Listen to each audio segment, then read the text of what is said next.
Oi gente, tudo bem? Bom dia, boa tarde, boa noite. Eu não sei a hora que vocês estão vendo esse vídeo, mas hoje nós estamos aqui com mais uma dica da nossa estante viva. Aquela estante que ela não é assombrada, ela não fica abandonada às moscas e ninguém as lê. A gente sempre está lendo nossas obras e trazendo à luz do entendimento, da pesquisa, de uma pessoa que realmente gosta de livros, né? Então hoje eu vou trazer uma dica que é mais ou menos batida, mas assim, sempre é bom a gente trazer porque é uma coisa importantíssima, né? Então é o livro de Câmara Cascudo, Antologia do Folclore Brasileiro, volume 1. Eu só tenho o volume 1, vou tentar adquirir o volume 2, né? Mas esse livro daqui, ele é bem interessante. Ele é uma reunião, aqui está dizendo, né, na parte de trás, é a reunião das meritórias informações elaboradas cronologicamente para facilitar o estudo literocientífico do povo brasileiro.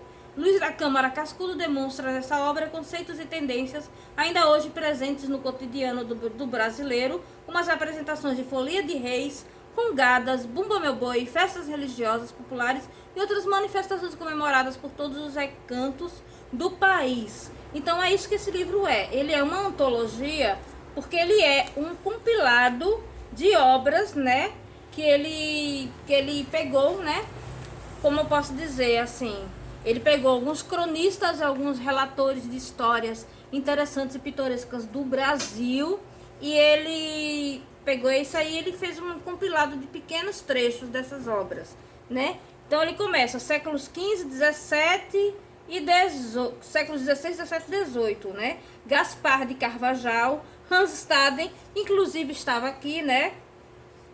Inclusive essa história aqui, tem uma história aqui, a comida chegou, a comida pulando.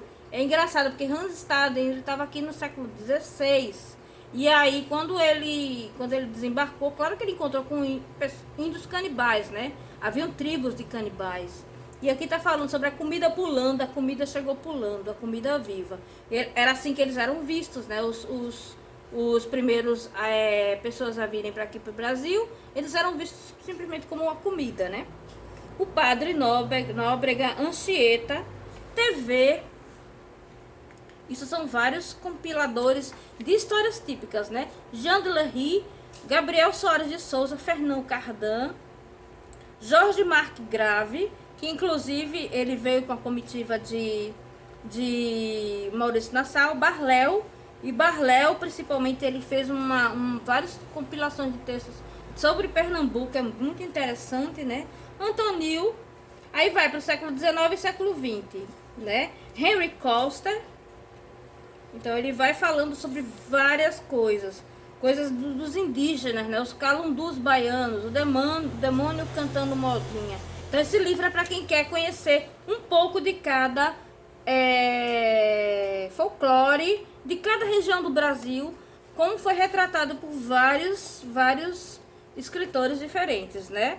Debré, né? O Judas no Sábado, Aleluia, Tolener também esteve aqui em Pernambuco, né? Deixa eu ver, Darwin.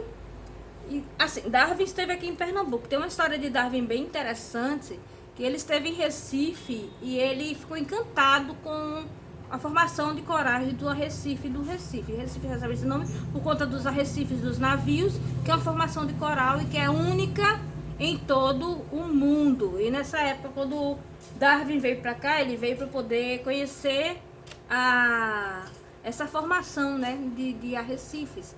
E aí ele teve em Olinda, teve no Recife, e aí falou que Recife é uma cidade muito suja. Claro que a cidade era suja comparada com a Europa, né? A gente não pode comparar Recife com a Europa. Até hoje ainda tem bastante sujeira. Se a gente comparar, as cidades aqui do Brasil não são muito limpas em comparação com as cidades europeias. Então ele falou que a cidade era muito suja e ele falou mal principalmente dos pernambucanos. Mas eu vou contar o porquê que ele falou mal dos recifenses e dos olindenses. Porque simplesmente ele queria chegar num terreno onde ele tinha vontade de fazer uma vistoria desse terreno, e para poder chegar nesse terreno ele tinha que passar por dentro da casa de uma mulher. E essa mulher disse simplesmente: não, você não vai entrar na minha casa. Claro, né? Quem que vai querer um homem estranho batendo na sua porta? Posso passar pela sua casa, senhora, para poder chegar do outro lado? Claro que ninguém vai deixar, né? Assim, principalmente o pessoal de Recife, Pernambuco é muito desconfiado. Naquela época devia ser mais ainda. E aí ele ficou dizendo, não, que povo mal educado, que não me deixou. Na verdade foi só uma coisa meio que, digamos assim, foi uma birra, né, de Darwin. E ele saiu daqui chateado com o povo de Recife, de Pernambuco, né. Aqui fala sobre o cafuné, né, a origem da palavra cafuné, que vem de origem africana, né. Os povos indígenas, deixa eu ver mais. Aí tem século XIX, século XX. No final ele tem falando um pouco, ele fala de Pereira da Costa. Pereira da Costa ele foi o nosso historiador, né? E aqui eu vou ler um pouco sobre a festa do Deus Baco em Pernambuco.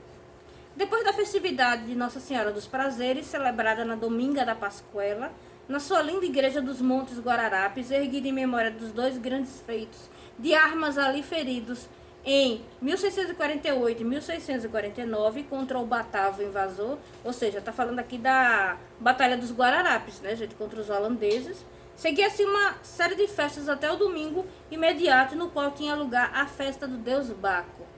Para o lugar denominado Batalha, onde passa o riacho Jordão, cujas águas são vermelhas do sangue que ali correra, em um combate parcial que se travou em uma das batalhas dos Guararapes, como reza a tradição popular, afluía pela manhã imensa multidão, e guardadas as solenidades das festas pagãs, tinha lugar o batismo de Baco nas águas do Jordão. Inclusive, esse Jordão é o que deu origem ao bairro do Jordão, tá, gente? Terminado o ato, dispunha-se toda a gente em ordem de marcha para os prazeres, formando pelotões, conduzindo cada indivíduo um galho de árvore, e no fim vinha Baco com a coroa de folhas na cabeça, montado sobre uma pipa que, disposta em forma de charola, era conduzida aos ombros dos circunstantes, revezadamente. Baco trazia uma garrafa com vinho na mão direita e um copo na esquerda, de cujo líquido vinha fazendo libações e a representação do seu papel. Na solenidade cabia privativamente ao juiz da festa, anualmente eleito pelos foliões. E isso tudo em 1649, depois de 1649, né? Bebamos, companheiros, o suco da uva, o vinho verdadeiro. Em face dessa festividade, disse-ia que estávamos em pleno paganismo e ao mesmo tempo do reinado de Nero, em que Roma se inebriava as suas danças báquicas após a procissão da divindade. Entre nós, efetivamente, se guardava nas suas festas a tradição mitológica em que Baco é algumas vezes representado sobre um tonel, com um copo em uma das mãos e na outra um tirso, vara ornada de eras e de pâmpanos, da qual se servia para fazer brotar fontes de vinho.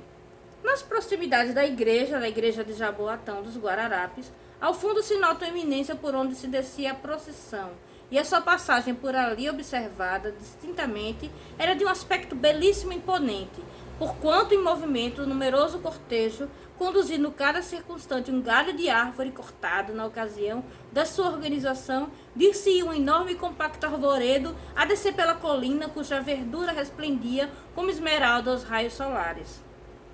A procissão entrava por um dos flancos da capela, isoladamente construída no extremo extenso pátio, dava uma volta sobre o mesmo, envolvendo o templo e dissolvia-se depois, cantando sempre no trajeto o seu hino báquico.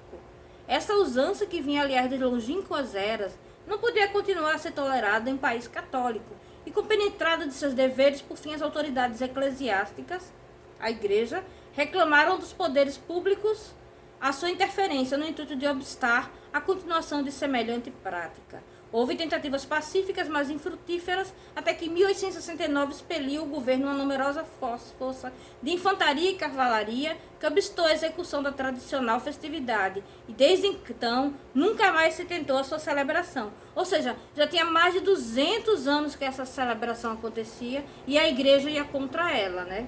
Então, para quem quiser conhecer um apanhado de vários escritores europeus e brasileiros sobre o folclore brasileiro, essa obra é super indicada. É Câmara Cascudo, né? Ele falando pequenas histórias do folclore brasileiro. É muito interessante. Então, esse é o livro de hoje, gente. Eu agradeço muito a presença de vocês. Quem gostou, deixa seu like, segue, indica o vídeo, me indica meu canal no IGTV ou no YouTube. E fala, assim, quem quiser me puder seguir pelas redes sociais, eu tenho o Instagram do Sombras do Recife, onde eu coloco textos e coloco imagens e falo um pouco sobre as histórias em quadrinhos que eu estou desenvolvendo e falo sobre o livro que eu estou escrevendo no momento, que é o volume 2 do Sombras do Recife, que é, o primeiro foi a presença dela, provavelmente o segundo vai ser o Mundo Assombrado. Eu ainda estou decidindo o nome do livro, né? Então, gente, quem quiser me seguir, as redes sociais são Sombras do Recife em todo lugar. Tem o site, tem o Instagram, tem a fanpage do Facebook, tem o canal do YouTube e no IGTV também tem os vídeos, né? Tem um vídeo que eu coloco no IGTV e no YouTube para quem preferir a plataforma. Então, obrigada, gente, e até a próxima.